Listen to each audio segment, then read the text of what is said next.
राधे राधे। रामचरितमानस में अरण्य कांड बोध कराता है कि संयम बढ़ाकर वासनाओं का शमन करो। वासना, मोह, इन सब का शमन करो। निर्वैर होने के पीछे भी वासना त्रास देती है, कष्ट देती है। मानव का मन अनेक पाप वासनाओं से दूषित होता है। अनेक तरह का पाप उसके मन में बसा रहता है, दूषित होता है, गंदा होता है। अधिकार वह काम भोगने के लिए आतुर रहता है, सिर्फ उसको काम चाहिए। अब काम में आ गया, जैसे अच्छा वस्त्र पहने, अच्छा कपड़ा पहने, अच्छा साबुन लगाएं, अच्छा तेल लगाएं, अच्छा प्रसाद लें। जितना स्वार्थ वाला चीज़ है, जो अपने शरीर के स्वार्थ के लिए, अपने शरीर के आनंद के लिए, वो सब कुछ काम में आता है। अधिकतर अनेक प्रकार के भय और चिंताओं से व्याकुल रहता है। मन कामातुर है, भय से व्याप्त है और नाना प्रकार की इच्छाओं से पीड़ित है। मन में इच्छाओं की कमी नहीं है, इच्छाओं का तांता लगा है। वासना ही मानव को दुख देने वाली है। इच्छाओं के चलते ही दुख होता है। इच्छा की पूर्ति नहीं होती है तो क्रोध होता है। गुरुदेव, एक बार प्रभु श्री राम पूछ रहे हैं अपने गुरुदेव से कि गुरुदेव, युद्ध भूमि हो और सामने शत्रु के पहाड़ जैसे विशाल काय हाथियों की पंक्तियां गरज रही हों। हाथियों की ऐसी विशाल सेना को स्वयं के बाहुबल से छिन्न भिन्न कर सकें, स्वयं की शक्ति से उनका भेदन करके पार निकल जाए, यह ठीक है? वह मनुष्य बहुत हिम्मत वाला है, परंतु मैं उसको शूरवीर नहीं कहता।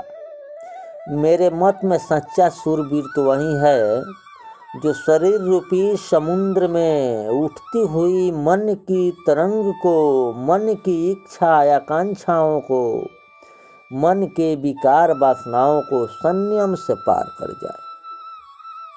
जो संयमी है वही सच्चा शूरवीर है। जो वासनाओं के ऊपर विजय पाता है वही सच्चा पराक्रमी है। जो वासनाओं का गुलाम बन जाता है वह निर्बल है, वह संसार में हार जाता है। उसके लोक और परलोक दोनों बिगड़ते हैं। वासनाओं को संयम से जीतो।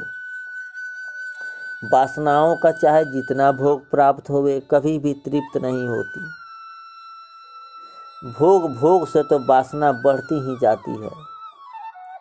अग्नि में घी की आहुति देने पर जिस प्रकार अग्नि शांत नहीं होती, उसी प्रकार वासना शांत नहीं होती और अधिक प्रज्वलित होती है, अधिक प्रज्वलित होते जाती है। इसी प्रकार भोग से वासना शांत होती ही नहीं और अधिक प्रबल बनती है।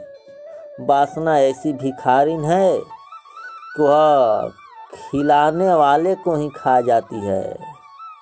इसकी तृप्ति होती ही नहीं, न हुई है और न होगी। विवेक और संयम से ही वासना शांत होती है। अग्नि में लकड़ी डालो तभी तक वह सुलगती है, परंतु लकड़ी डालना बंद होते ही अग्नि अपने आप शांत हो जाती है। इसी प्रकार वासनाओं को जब तक तृप्त करते रहोगे, उसे पूर्ण करने में लगे रहोगे, तब तक वह पनपती रहेगी, बढ़ती रहेगी। और जब भोग मिलने बंद हो जाएं तो वे स्वयं शांत हो जाएंगी। पूर्व काल में भाजी रोटी में जो शांति और आनंद का अनुभव अपने पूर्वजों को होता था, वो आज भांति भांति के मिष्टानों और मोटर बांग्ला में भी अपने को नहीं होता। कारण सुख की व्यवस्था और भोग का विलास का जितना साधन बढ़ता जाता है, उतना ही मनुष्य की वासना भी बढ़ती जाती है। जीवन में सादगी, संतोष और संयम तो ही शांति और आनंद का अनुभव होगा। सुख भोगने की इच्छा ही दुख है, दुख का कारण है। भगवान तुमको सुख दें तो विवेक से प्रभु का स्मरण करते हुए थोड़ा सुख भोगो तो बाधा नहीं। बहुत सुख भोगने से तन आलसी हो जाता है, मन आलसी हो जाता है। बहुत सुख भोगने से मन बिगड़ जाता है। विवेक से थोड़ा सुख भोगो, परंतु अमुक सुख मुझे भोगना ही है ऐसा संकल्प मत करो। सुख भोगने से के संकल्प से मन बहुत बिगड़ता है। धीरे धीरे वासनाओं का विनाश करो। वासनाओं का विनाश करने के लिए थोड़े दिन घर छोड़कर वन में रहने की आवश्यकता भी है। गृहस्थ का घर काम भूमि है। गृहस्थ के घर में काम के परमाणु घूमते फिरते हैं। भोग भूमि में भक्ति बराबर होती नहीं है। भक्ति में भोग बाधक है। भोग में प्रतिक्षण आनंद घटता जाता है, जबकि भक्ति में प्रतिक्षण आनंद बढ़ता जाता है। भक्ति करने के लिए स्थान शुद्धि की बहुत आवश्यकता है। स्थानीय वातावरण का प्रभाव मन के ऊपर रहता है। गृहस्थ के घर में काम के परमाणु भरे हुए होने के कारण गृहस्थ के घर में रहकर परमात्मा सतत ध्यान होना कठिन हो जाता है। मन विचलित हो जाता है, इधर से उधर काम में लग जाता है। चित्त पूरी एकाग्रता से प्रभु चरणों में चिपक नहीं सकता है। कभी कुछ आता है, कभी कुछ आता है। घर को एक एक वस्तु में ममता होती है। आँख उन्हें देखती है, इसलिए मोह होता है। वासना जगती है, लगता है ये सामान नहीं आया, वो सामान लाना है, ये काम करना है, यहाँ जाना है, उससे मिलना है, उससे बात करना है। इसी में मन घूमते रहता है, दिमाग घूमते रहता है। गृहस्थ घर में समभाव रख सकता नहीं। एक बराबर समूह को नहीं देख सकता, कभी किसी को कुछ, कभी किसी को कुछ। गृहस्थ आश्रम का व्यवहार विषमताओं से भरा हुआ है। वहाँ पूर्ण समता नहीं रहती। जब तक संसार का संबंध है तब तक वह संबंध नहीं हो सकता। संसार का संबंध धीरे धीरे कम करो, संयम को बढ़ाओ। संयम के बिना भक्ति आगे बढ़ नहीं सकती। आँख का संयम बढ़ाओ, जीभ का संयम बढ़ाओ, मन का संयम बढ़ाओ। जिसको देखने की अत्यंत आवश्यकता परिचित हो उसी को देखो। आवश्यकता हो उतना ही बोलो। संयम बिना सुखी हो नहीं सकते। जो इंद्रियों का गुलाम है वह भक्ति नहीं कर सकता। संयम और सदाचार बढ़ाओगे तो वासनाओं का नाश होगा, मन शुद्ध होगा और भक्ति में आनंद आएगा। विलासी लोगों का संग मन को बिगाड़ता है, वासनाओं को जागृत करता है। विलासी लोगों के संग में रहकर वासनाओं का नाश करना अशक्य है। थोड़े दिनों के लिए विलासी लोगों का संग छोड़कर एकांत में रहो, शरीर बिगड़ता है। जो लोग वायु परिवर्तन करने के लिए जाते हैं, अच्छी हवा मिले, अच्छा पानी मिले तो शक्ति आवे, शरीर सुधरे। शरीर के बिगड़ जाने पर जिस प्रकार हवा बदलने की आवश्यकता पड़ती है, इसी प्रकार बिगड़े हुए मन को सुधारने के लिए घर छोड़कर किसी पवित्र तीर्थ में रहने की आवश्यकता है। एकांत वास की आवश्यकता है। एकांत में ईश्वर भजन करो। एकांत मन को जल्द एकाग्र बनाता है। एक ईश्वर में सबका मत अंत करने का नाम एकांत है। मन को ईश्वर में एकाग्र करना हो तो एकांत में रहने की बहुत आवश्यकता है। एकांत में जिसका मन शांत रहता है, एकांत में जिसको प्रभु भजन में थोड़ा आनंद आता है, उसकी बुद्धि में ज्ञान का स्फुरण होता है, ज्ञान बढ़ता है। उसकी वासनाओं का धीरे धीरे नाश हो जाता है। वासना की उत्पत्ति अज्ञान से होती है। शरीर का सुख मेरा सुख है, ऐसे अज्ञान से वासना जागृत हो जाती है। परमात्मा का ज्ञान न हो तब तक वासनाओं का नाश नहीं होता। वासनाओं से पाप होता है। पाप का मूल अज्ञान है। अज्ञान का विनाश ज्ञान से होता है। वासनाओं का विनाश करने के लिए ज्ञान की आवश्यकता है। एकांत में शांत चित्त से प्रभु का भजन करने से बुद्धि में ज्ञान स्फुरित होता है, सोचने समझने की शक्ति बढ़ती है, ज्ञान धारण करने की शक्ति बढ़ती है। ज्ञान भक्ति बढ़ानी हो तो थोड़े दिन घर अवश्य छोड़ना। जो 12 महीना बंगले में रहता है उसको ज्ञान भक्ति बढ़ती नहीं। आजकल कितनों को ही घर में रोज थप्पड़ पड़ता है परंतु घर छोड़कर जाते नहीं। लड़के अपमान करते हैं फिर भी घर में बैठे रहते हैं। अरे 5 वर्ष का बालक ध्रुव घर से तनिक सा अपमान होते ही घर छोड़कर निकल पड़ा था और वन में तपस्या करने उसने परमात्मा का दर्शन किया। वृद्धावस्था में सबको छोड़कर चले जाने का समय निकट है। माथे पर काल बैठा है फिर भी यह जीव मुँह छोड़ सकता नहीं, घर छोड़ सकता नहीं। एक श्लोक आता है वाल्मीकि रामायण में, व्याघ्रीव तिष्ठति जरा परितर्जयन्ति रोगाश्च सशस्त्र इव प्रहरी देहम् आयु परिस्रवति भीनिघटादिम्बवायभः लोकस्य थाप्यहितमाचरित चित्रमा। वृद्धावस्था भूखी बाघिन जैसी है। जिस तरह बाघिन भूखाई हुई रहती है उसी तरह वृद्धावस्था है। वह मनुष्य की छाती के ऊपर चढ़कर बैठने के लिए तड़प रही है, बेचैन है। शरीर में अनेक प्रकार के रोग शत्रु की तरह घुस गए हैं। वे शरीर को ले जाने के लिए तैयार बैठे हैं। किसी चटके हुए घड़े के अंदर पानी रखा हो और वह पानी जिस प्रकार बहने लग जाता है उसी प्रकार मनुष्य के जीवन का समय सैनह सैनह रिस रहा है। इस पर भी मनुष्य को स्वयं के हित अहित का ज्ञान नहीं होता। कैसी विचित्र बात है। हाथ कांप रही है, सर कांप रहा है, आवाज़ नहीं निकल रहा है, कुछ उठाया नहीं जा रहा है, चला नहीं जा रहा है, शरीर झुक गया है, बाल पक गए हैं, तरह तरह के हर अंग में पीड़ा हो रही है, तरह तरह की परेशानी हो रही है। वृद्धावस्था में घर के लोग बहुत त्रास देते हैं। बहू कुछ बोलती है, बेटा कुछ बोलता है, नाती कुछ बोलता है, पोता कुछ बोलता है, पत्नी कुछ बोलता है, कोई कुछ सुनता नहीं, कोई सुनना नहीं चाहता। जिसके लिए जिंदगी भर सब कुछ किया, कमाया, खिलाया, भागता रहा जिसके लिए, आज वही बात नहीं सुनता है, वही ताड़ना देता है, वही बोलता है, वही डांटता है, कहा मानता नहीं। अरे घर में बूढ़े के साथ कोई बात करने को राजी नहीं होता, उसके पास बैठने के लिए कोई राजी नहीं होता, घर में कोई खैर खबर नहीं पूछता, फिर भी घर की आसक्ति छूटती नहीं। कैसी मोह है यह। तुम जिनके प्रति अत्यंत आसक्ति रखोगे वही तुमको अधिक रुलावेंगे। समझ कर घर छोड़ने तो कल्याण है, नहीं तो काल का धक्का मारेगा, तब घर छोड़ना ही पड़ेगा।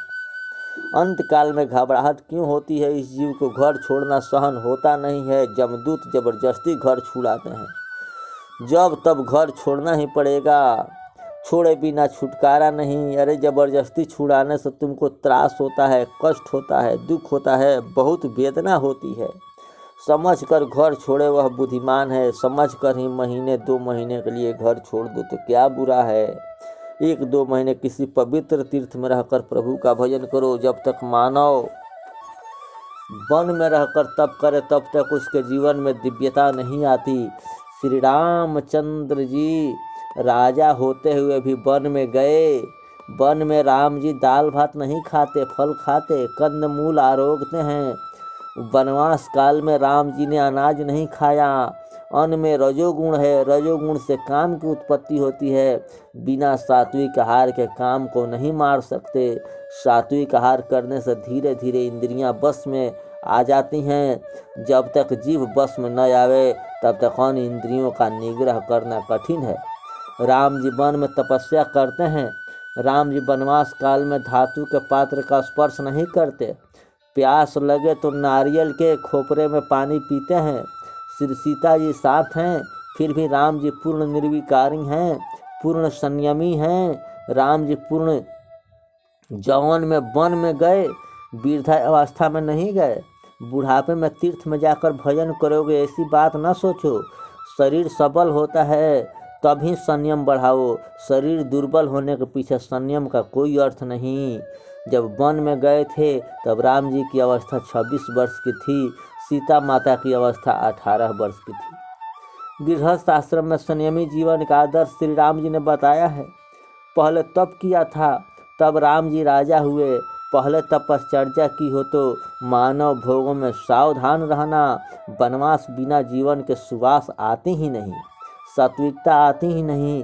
अरे 12 मास जंगल में रहे बिना कोई महान हुआ ही नहीं। जगत में जितने संत हुए उनके चरित्र पढ़ोगे तो प्रतीत होगा कि उन्होंने बहुत दिन वन में रहकर तपस्या की है, पवित्र संयमी जीवन बिताया है। तब वासना के ऊपर विजय मिल सकी और तब वे महान बने। प्राचीन काल में बड़े बड़े राजा भी राजमहल छोड़कर गंगा किनारे तीर्थों में वास करते थे, ऋषियों के आश्रमों पर जाते थे और तब उन्हें शांति मिलती थी। ऐसी शांति राजमहल में भी नहीं मिलती थी। वनवास की बहुत ज़रूरत है, बहुत आवश्यकता है। सर्दियों में स्निग्ध पदार्थ खाने से जिस प्रकार शक्ति पूरे वर्ष टिकती है, वैसे ही एकाध मास वन में रहकर किया हुआ तप बाकी के 11 महीने के पाप करने से विमुख करता है। अरण्य कांड ज्ञान देता है। वासना का विनाश करने के लिए थोड़े दिवस विरस्त साधुओं संग रहो, भजनानंदी महात्माओं का संग करो, सात्विक जीवन जियो, साधारण भोजन करो, एकांत में बैठकर प्रभु के किसी मंत्र का अनुष्ठान करो, ध्यान करो, जप करो। किसी गरीब वैष्णव को विष्णु यज्ञ करने की इच्छा हो तो वह कैसे कर सकता है?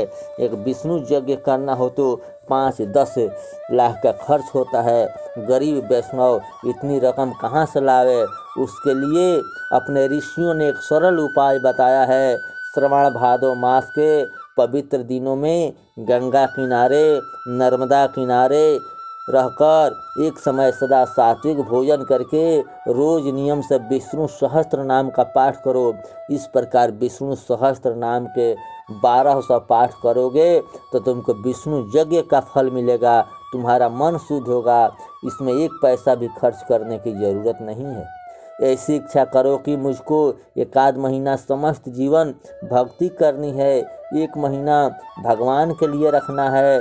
कितने ही लोग घर छोड़कर तीर्थ में जाते हैं तो वहाँ भी अखबार मांगते हैं, समाचार सुनने के चक्कर में रहते हैं। फिर जाने से फायदा क्या हुआ? तो गृहस्थ में नहीं रहते। उन्हें जानने की उत्सुकता रहती है कि अहमदाबाद में क्या हुआ, बम्बई में क्या हुआ, दिल्ली में क्या हुआ। अरे तुमको अखबार ही पढ़ना है तो तुम घर छोड़कर यहाँ क्या करने आए हो?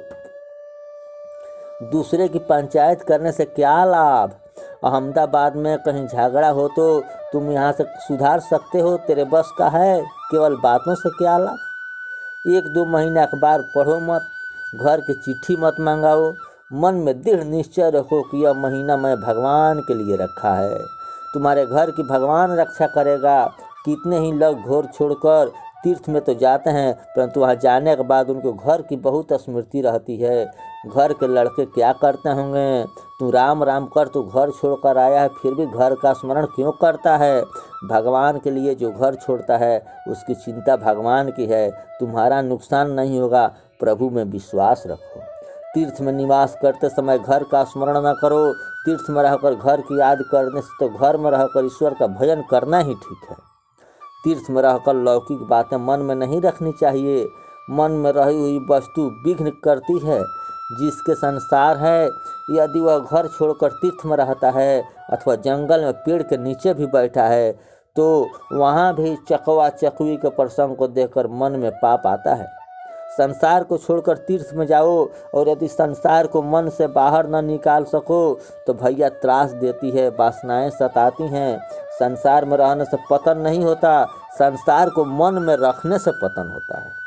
वासना ही मानव को भवबंधन में डालती है। वासना ही मनुष्य को संसार में जकड़ कर रखने वाली बड़ी है।